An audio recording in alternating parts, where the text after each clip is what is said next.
Saya akan jawab soalan-soalan. Menurut Ustaz, bagaimana pandangan Ustaz Abdul Somad tentang pemuda-pemudi zaman now, zaman saat ini, yang ada hubungan tak boleh, haram. La yakhluwanna rajulun ma'amra'atin, tak boleh lelaki dengan perempuan berdua-dua illa ma'azi mahramin, tak ada boyfriend, girlfriend, tak ada. Saya 4 tahun di Kaherah tak ada boyfriend, tak ada girlfriend. Kenapa tak ada? Tak dapat.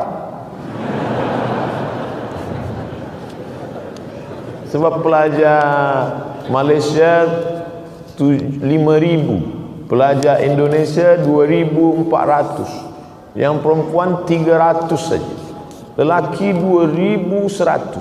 Saya termasuk yang kalah. Tapi alhamdulillah selepas balik dipertemukan Allah, punya anak. Jadi jangan pernah takut tidak ada jodoh. Kalau jodoh takkan ke mana. Asam di gunung, garam di laut, dalam belanga berjumpa juga, kata orang Melayu. Tapi kalau kata orang Barat, man from Mars, woman from Venus.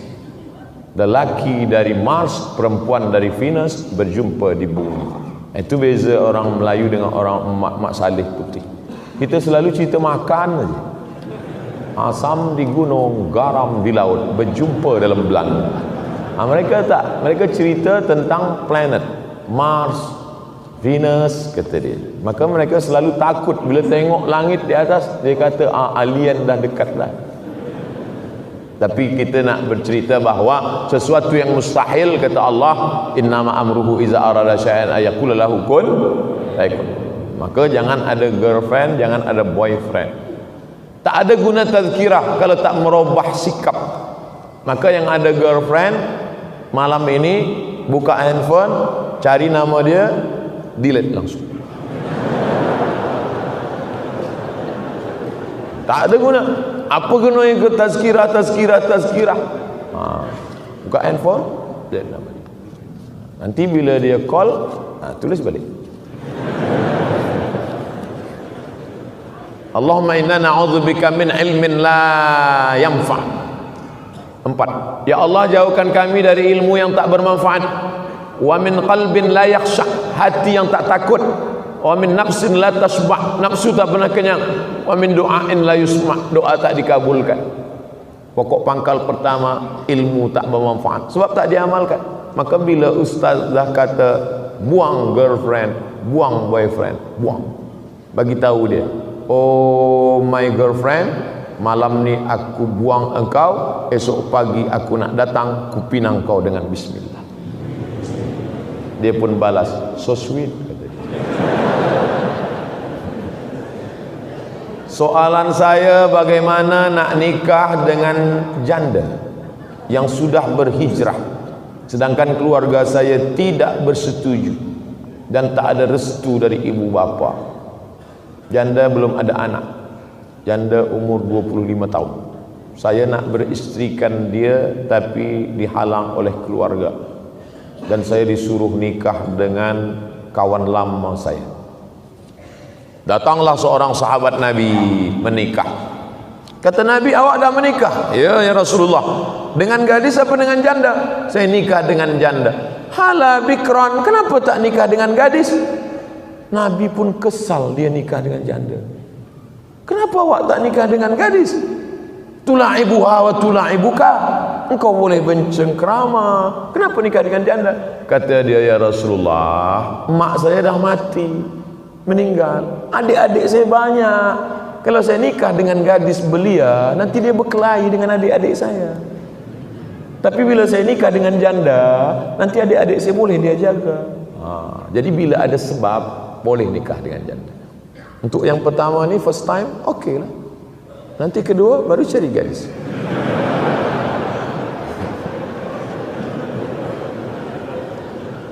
Jelaskan pada orang tua, ayah, mak, saya nikah dengan dia ni sebab dia ni baik, sebab dia ni. Tapi kita tak boleh bagi tazkirah pada orang tua kita. Cakap kita mereka tak dengar. Cari orang lain yang boleh memahamkan dia.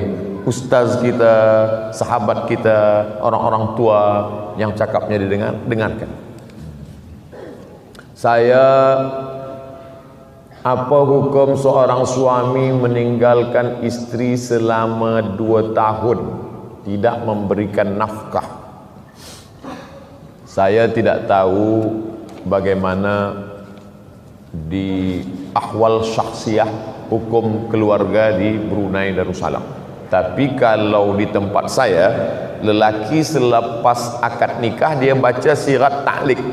Bila saya meninggalkan selama 6 bulan, tidak membagi nafkah zahir dan batin, lalu perempuan pergi ke mahkamah syariah, maka hakim boleh menjatuhkan talak 1 kepadanya. Itu dibuat untuk mengikat lelaki supaya kaki dia terikat, supaya dia tidak boleh lama. Sebab kewajiban lelaki ada 5: nafkah, makan, pakaian, tempat tinggal, pendidikan, perhatian. 3 zahir, 2 batin. Bila tidak, maka dia ada hakim. Perempuan ada 6 wali: ayah, datuk, abang, adik, abang ayah, adik ayah. Maka perempuan mengadu kepada wali yang akan bagi keputusan. Hukum mahar dibagikan ke orang lain. Mahar yang diberikan seorang lelaki kepada perempuan, aku terima, aku nikahkan engkau dengan anakku dengan mahar sebentuk cincin emas tunai, maka selepas diberikan mahar itu maka menjadi milik perempuan.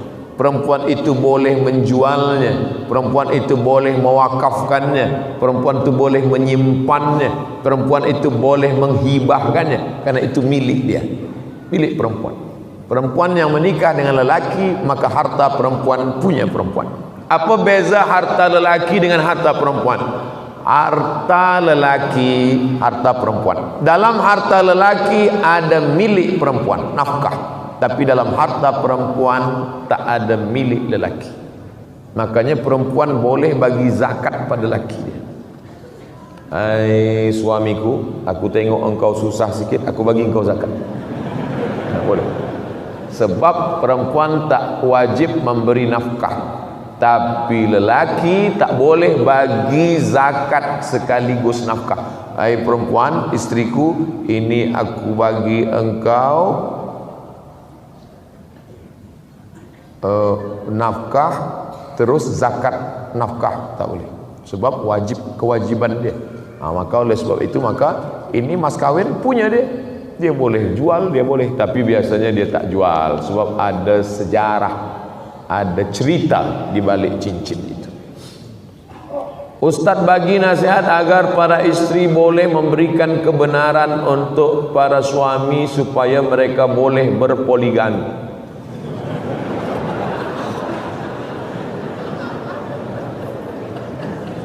Fankihu ma taba lakum minan nisa, nikahilah perempuan yang baik-baik. Masna 2, wa sulasa 3, wa ruba' 4. Tak ada Allah suruh 1. Masna 2, sulasa 3, wa ruba' 4. Tapi ayat itu belum titik, belum wakaf, baca ujung. Fa in khiftum alla ta'dilu, kalau kamu takut tak adil, fawahidah, 1 saja.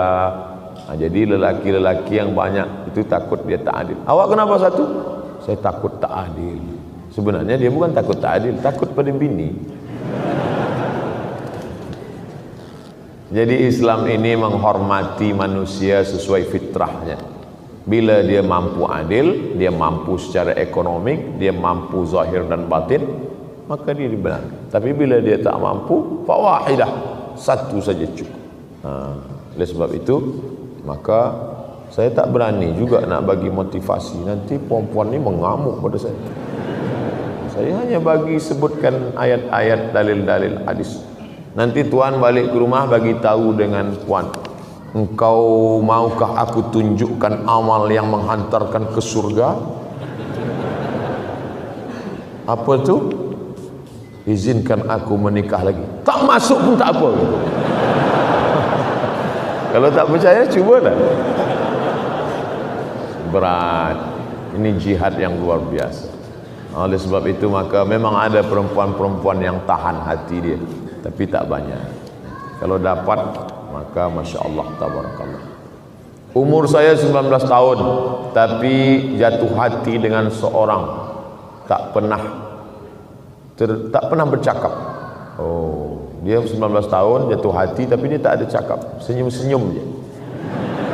Tersenyum sekali saja, Ustaz. Solehah orangnya.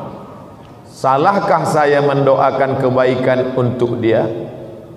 Berdoa untuk dapat dengannya satu hari nanti?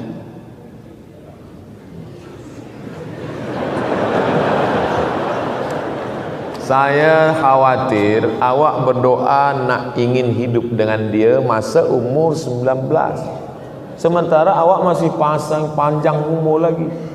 Sekarang nak hidup dengan dia sekarang. Lepas ni ditakdirkan Allah sekolah ke Turki. Nampaklah perempuan mata biru, hidung mancung. Doa ada tertulis ini. Akan menyesal. Jadi kita berdoa ni, ya Allah, bagi yang 19, bagi yang 20, jangan ajarkan Allah Ta'ala. Cukup saja berdoa, ya Allah, bagilah aku yang terbaik untuk agamaku dunia dan akhirat. Itu. Sebab takut nanti menyesal. Dapat yang sekarang ni nampak cantik sekarang, tapi hati berbolak-balik. Sekarang nampak hitam manis, nanti hilang manisnya tinggal hitam. Oleh sebab itu maka yang nak berdoa, doa saja, ya Allah, bagi aku jodoh yang boleh menolong aku untuk kebaikan duniaku dan akhiratku. Itu saja. Kalau memang jodoh, nanti akan dapat dia. Tapi kalau menurut Allah yang lebih baik daripada dia, kenapa kita tolak? Kadang kita ni menyangka kita lebih faham daripada Allah Ta'ala. Az-zaw al-mar'atu salihatu allati tu'inu ala imanihi. Begitu bunyi hadisnya. Al-mar'atu salihatu, perempuan yang salihah, allati tu'inu ala imanihi, yang menolong iman lelaki. Itu yang diharapkan. Yang boleh tolong iman kita. Kalau tak boleh tolong iman kita, dia tak tahu salih. Bagaimana menenangkan hati kedua ibu bapa jika mereka dalam keadaan marah? Dengan ibu bapa ni, pertama diam, yang kedua diam, yang ketiga diam, jangan lawan. Mak saya umur 70 tahun, umur saya 42 tahun. Apa pun kata dia, saya diam. Bulan Mac lepas dia meninggal dunia, saya tak menyesal, sebab saya tak pernah melawan. Diam. Ibu ayah kita tak pernah memandang kita besar. Dia selalu melihat kita adalah budak kecil yang baru pandai merangkak dan berjalan. Oleh sebab itu kita salah bila kita merasa kita besar. Almarhumah mak saya tak pernah tengok saya seorang Ustaz Abdul Somad. Dia tengok saya budak kecil yang baru pandai berjalan. Maka bila dia marah, saya diam. Saya tak pernah pula balik, saya bagi mak sini, ya ayyuhal emak. Saya tak pernah bagi dia tazkir. Saya tetap menganggap diri saya adalah budak kecil, kerana kita di mata mereka tak pernah besar. Kita adalah budak-budak. Oleh sebab itu maka kita diam. Bila dia berhenti, baru kita bercakap. Ingatlah, tak banyak yang saya bagi menghadapi orang tua. Satu kata saja, diam. Tuan guru yang dimuliakan Allah, apakah boleh solat jenazah dilakukan bermakmum jemaah perempuan? Apa hukumnya? Tu solat jenazah Masjid Nabawi, Masjid Haram. Salatu alal maiti yarhamkumullah. Salat mayat jenazah. Ada tak dengar? Salat jenazah lelaki saja. Tak ada. Perempuan-perempuan semua ikut solat jenazah. Yang tak boleh itu mengiring jenazah. Perempuan tak boleh mengiring jenazah. Hukumnya tak sampai juga, haram, makruh. pesan Sayyidina Abu Bakar Siddiq, bila aku meninggal nanti jangan diiringi jenazahku oleh perempuan. Itu pesan, itu sunnah Nabi Muhammad sallallahu alaihi wasallam. Kenapa begitu? Sebab kalau lelaki ini cepat lupa. Lelaki ngiring jenazah, dia hantar sampai liang lahat, lepas tu balik dia lupa. Perempuan susah lupa. Bila dia tengok itu susah dia lupa. Perempuan susah nak lupa, sampai mati dia tak lupa. Makanya banyak perempuan selepas suami dia meninggal, dia jaga anak sendiri, dia tak nikah lagi. Dia susah lupa. Beza dengan lelaki, ada pun bini dia lupa. Dan sebab itu maka jaga. Perempuan susah nak lupa. Maka perempuan ini bila dia dah nampak, dia ikut solat jenazah saja. Man syahidal janazata hatta tusalla alaiha. Siapa yang ikut solat jenazah lahu qirat, dapat 1 qirat. Wa man syahidal janazata hatta tudfana. Siapa yang ikut solat jenazah hingga dikebumikan lahu qiratan, dapat 2 qirat. Wa mal qiratan ya Rasulullah. Apa 2 qirat itu ya Rasulullah? Mithlul jabalainil azimaini, seperti 2 bukit Uhud yang besar. Ini hanya bagi lelaki. Perempuan, makanya perempuan tak ada masuk ke baqi. Yang masuk ke baqi lelaki saja. Perempuan dari luar pagar. Dari luar tu pun dia menangis-nangis. Laisa minna man darabal khudud wa saqqal juyub. Siapa yang memukul-mukul pipi, menarik-narik rambut, menguyak-nguyak baju, bukan umat Muhammad SAW. Mungkin di negeri kita Melayu saya belum pernah tengok, tapi di Mesir, saya tengok berapa kali ada perempuan lah, anak dia meninggal, laki dia meninggal, pukul-pukul, ya Allah weh, sampai tarik rambut. Sebab mereka tak kuat nak menahan. Itu maka mereka tak ikut ke pemakaman. Saya pernah ikut sekali ke pemakaman, ada perempuan, isteri dia ikut, dia nak masuk ke dalam. Abang, aku nak masuk. Yang lain tak. Sebenarnya kalaupun kita diam pun dia tak juga nak masuk. Tapi yang lain tak, jangan puan. Tapi saya diam aja. Dia kata saya, masuklah kalau nak. Takkan masuk. Mana dia nak masuk? Cuba nanti kalau ada perempuan, semua jangan tahan, diam aja, suruh dia masuk. Tak ada. Bagaimana kita cara menilai secara benar tentang ilmu para Muslim scholar yang tumbuh macam cendawan, malah memberikan satu hukum yang berbeza di antara satu yang lain, yang akibatnya membawa kekeliruan kalangan umat Islam. Kata Imam Malik bin Anas, guru Imam Syafi'i, kullu kalamin yu'malu wa yutraku. Semua cakap orang boleh diamalkan, boleh dicampak, dibuangkan. Illa sahibu hadzal qabr, kecuali yang ada di makam ini. Imam Malik tunjuk makam Rasulullah SAW. Cakap manusia boleh diamalkan, boleh dibuang, kecuali yang ada di makam ini. Hadis Nabi Muhammad sallallahu alaihi wasallam. Artinya cakap orang boleh diamalkan, boleh kita buang.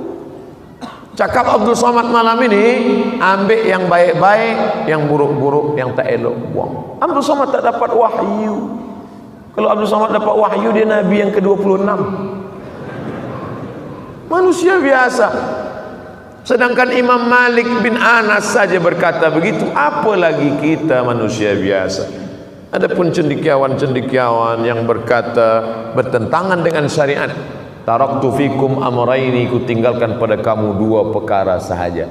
In tamassaktum bihima, kalau kamu pegang yang 2 ni, lam tadillu abadan, kamu tak akan sesat untuk selamanya. Kitabullah, Al-Quran, wa sunnati, sunnah Rasulullah SAW. Apa kata Imam Syafi'i? Bila kamu berjumpa dengan fatwaku, lalu kamu nampak hadis sahih, in sahhal hadis fahuwa madhhabi. Bila nampak hadis sahih, maka itulah mazhab. Tengok bagaimana Imam Syafi'i. Nabi punya anak namanya Fatimah. Fatimah punya anak namanya Sayyidina Husain.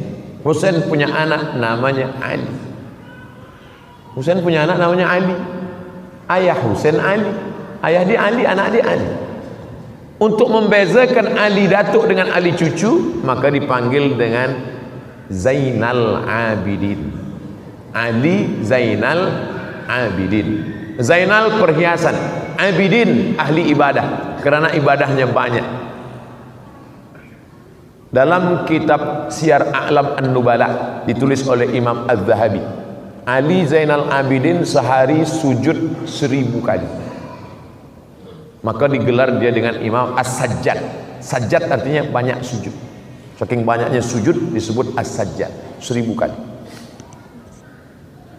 Dia pergi ke toilet nak buang hajat, maaf, dia pakai baju. Lepas itu bila nak dia sembahyang, dia lepas baju yang di toilet tadi, dia pakai baju lain. Anak dia bertanya, ayah, ya, kenapa ayah ganti baju toilet, ayah tukar dengan baju baru? Apa kata dia? Sebab tadi ada lalat hinggap. Aku tak ingin kaki lalat itu, yang lepas kaki lalat yang hinggap ke kain tadi, aku bawa sembahyang. Tengok bagaimana waraknya Ali Zainal Abidin. Kata anak dia, tapi Rasulullah ayah, Rasulullah pakai baju yang di toilet dia bawa salat. Taraja'a an fi'lihi wa qawlihi. Maka Imam Ali Zainal Abidin meninggalkan perbuatannya walaupun baik kerana mengikut sunnah Rasulullah sallallahu alaihi wasallam. Buka kitab judulnya Tambihul Mughtarrin, peringatan pada orang yang tertipu, ditulis oleh Syekh Abdul Wahab Asy-Sya'rani. Perbuatan itu walaupun baik, tapi kalau bercanggah dengan sunnah Rasulullah ditinggalkan. Yang melakukan itu siapa? Cicit Rasulullah sallallahu alaihi wasallam. Jadi kita baik ikut siapa? Ikut Nabi Muhammad sallallahu alaihi wasallam. Apa lagi cendekiawan? Cendekiawan bukan kaki lalat, kaki ayam ke baju dia. Saya ingin menikah.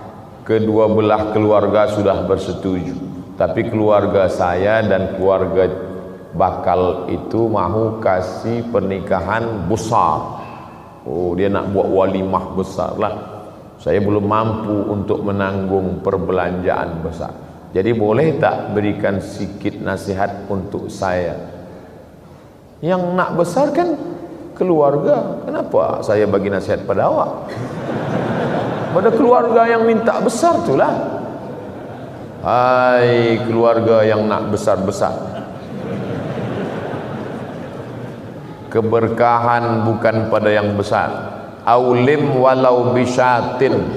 Suatu ketika datang sahabat Nabi namanya Abdurrahman bin Auf. Abdurrahman bin Auf ini pindah dari Makkah ke Madinah, susah. Lepas tu dia berniaga, dia dapat untung, dia pun menikah. Tangan dia bagi atharu sufrah, ada kuning-kuning di tangan dia, kuning bekas minyak wangi namanya za'faran, kuning biasa dipakai orang nikah. Kata Nabi, Abdurrahman bin Auf, ya awak nikah ke? Iya ya Rasulullah. Itu tangan awak ada bekas kuning. Iya saya nikah. Kenapa tak jemput saya, tak buat walimah? Aulim walau bisyatin, buatlah kenduri walaupun hanya seekor kambing. Makna seekor kambing bagi orang Arab itu jemputan 10 orang sahaja. 10 orang. Sebab orang Arab bila ada kambing dia 10 orang aja. Bukan macam kita. Itu kambing sekampung. Sekarang pula orang tak nak makan kambing. Bila saya bagi tazkirah makan ramai, tak ada satu pun nak makan kambing. Semua sebagi saya, bagilah Ustaz makan. Kata saya, kenapa tuan takut makan kambing? Mana ada kolesterol kat sini? Sini tak ada kolesterol. Kolesterol di hospital. Buatlah kenduri walaupun hanya seekor kambing, 10 orang saja cukup. Doanya, barakallahu lakuma wa baraka alaikuma wa jama'a bainakuma fi khair. Besar tapi tak ada berkah. Sebab apa? Riak. Ada riak di dalam. Oleh sebab itu maka bagi syuhrah. Maka kata Nabi sallallahu alaihi wasallam, a'linu hadzal nikah. Jangan diam-diam, a'linu, bagi iklan. Waj'aluhu fil masajid, buat akadnya di masjid. Wadribu alaihi bidufuf, pukulkan pukulkan gendang. Pukulkan gendang. Marhaban. Marhaban ya nur. Marhaban ya nurul aini. Selamat datang wahai cahaya mata. Yang dimaksud cahaya mata adalah Nabi Muhammad SAW ketika datang bercahaya dia. Tapi sekarang dipukulkan gendang, marhaban wahai cahaya mata, selamat datang mempelai lelaki. Semua tertunggu-tunggu, mana lelaki yang bercahaya tadi. Itu keluar tengok, hitam. Apa hukum berbakti lebih kepada ibu bapa mertua daripada ibu bapa kandung bagi lelaki? Sebenarnya dia tak berbakti pada mertua, dia takut pada bini dia je. Bila engkau berbakti pada emak engkau, biasa, sebab engkau di dalam rahim dia 9 bulan 10 hari, menyusu, meminum air susu badan dia selama 2 tahun. Lepas itu engkau berbakti pada dia, biasa, tak ada yang luar biasa. Tapi bila engkau berbakti kepada mertua, luar biasa. Sebab apa? Sebab dialah yang sudah memberikan anak gadisnya yang dia kandung 9 bulan 10 hari, dia lahirkan meregang nyawa, dia bagikan pada engkau. Kerana Allah, aku nikahkan engkau dengan anakku dengan mahar sebentuk cincin emas. Mana ada harganya?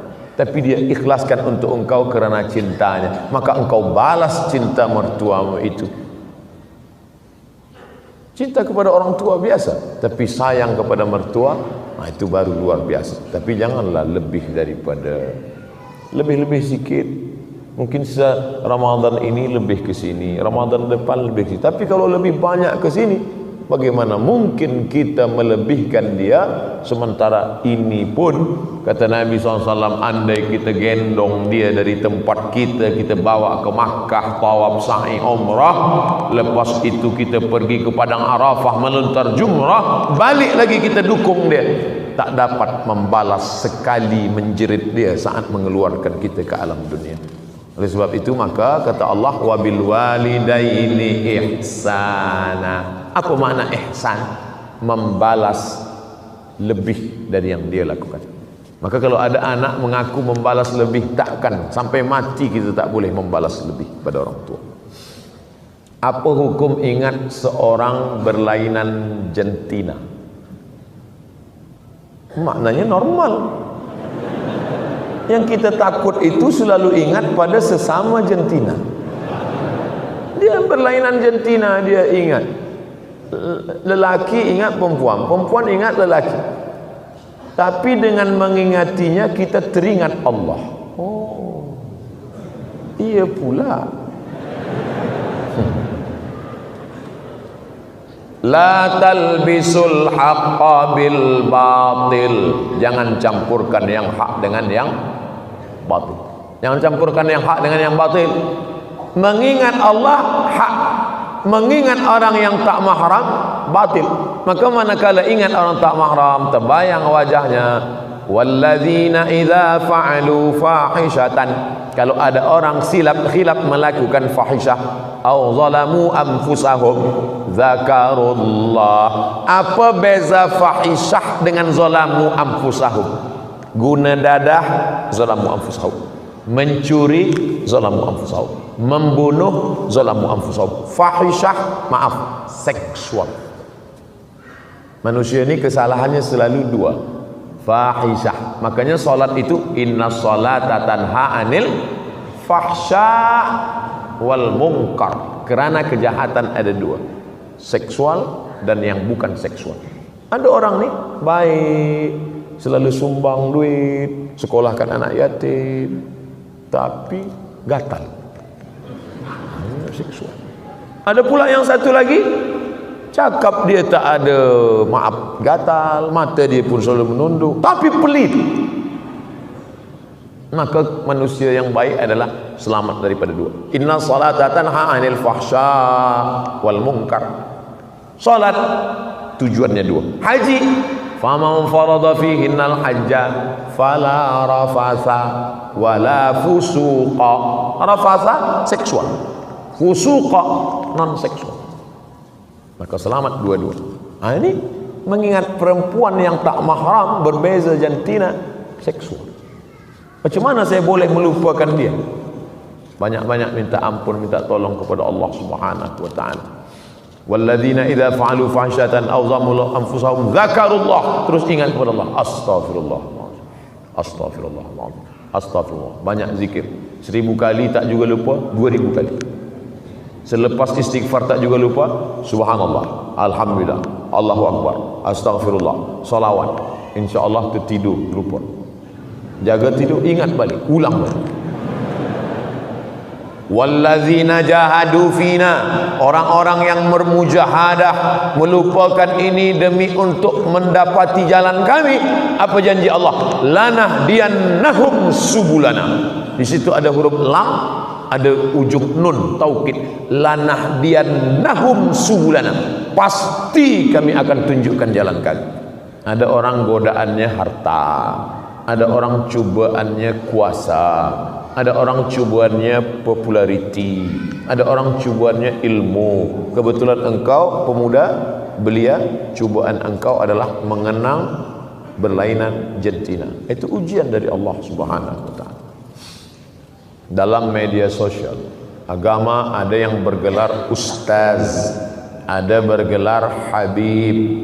Mohon sedikit penerangan tentang gelar habib. Ustaz dari bahasa Turki. Ustaz artinya guru yang besar, yang hebat. Guru bahasa India, guru. Kita ni banyak pakai raja, guru. Nah, itu dari India karena banyak peradaban dari India. Raja, guru. Sedangkan bahasa Arabnya muallim, orang yang mengajarkan ilmu. Muhadzib, orang yang menghaluskan akhlak. Muaddib, orang yang membuat menjadi beradab. Mudarris, orang yang menunjukkan. Murabbi, orang yang mendidik. Sedangkan ustaz dari bahasa Turki. Kalau di Mesir, di Kaherah, kalau al-ustaz itu berarti profesor. Al-ustaz, profesor. Maka Abdul Somad tak usah panggil ustaz. Jadi kami nak panggil apa? Panggil brother. Habib diambil dari kata hub. Hub artinya cinta. Hub, cinta. Orang yang kita cinta, habib. Kalau perempuan, habibah. Habibi kalau lelaki, habibati. Di Mesir, Kairah, kalau orang nak panggil lelaki perempuan, panggil suami dia habibi, ya habibi kalau dia sedang sayang. Tapi bila dia marah, ya Mahmud. Mohon maaf bila dia nanti nama habib artinya kesayangan kita. Kenapa kita panggil Habib Rizik Syihab, Habib Umar bin Hafiz, Habib Ali Zainal Abidin? Kerana kita sayang kepada dia, kerana ada darah Nabi Muhammad sallallahu alaihi wasallam mengalir dalam badan dia. An asila ila qarabati Rasulillah sallallahu alaihi wasallam ahabbu ilayya min an asila ila qarabati. Menyambung silaturahim dengan keturunan Rasulullah lebih aku sukai daripada menyambung silaturahim dengan keturunanku sendiri. Hadis riwayat Bukhari, ucapan Abu Bakar Siddiq. Mudah-mudahan kita termasuk yang sayang kepada keturunan Rasulullah SAW. Ala hadhihi niyyah wa kulli niyatin salihah. Al-Fatihah. A'udzu billahi minasyaitonir rajim. Bismillahirrahmanirrahim. Alhamdulillahi rabbil alamin. Arrahmanir rahim. Maliki yaumiddin. Iyyaka na'budu wa iyyaka nasta'in. Ihdinas siratal mustaqim. Siratal ladzina an'amta 'alaihim ghairil maghdubi 'alaihim waladdallin. Amin.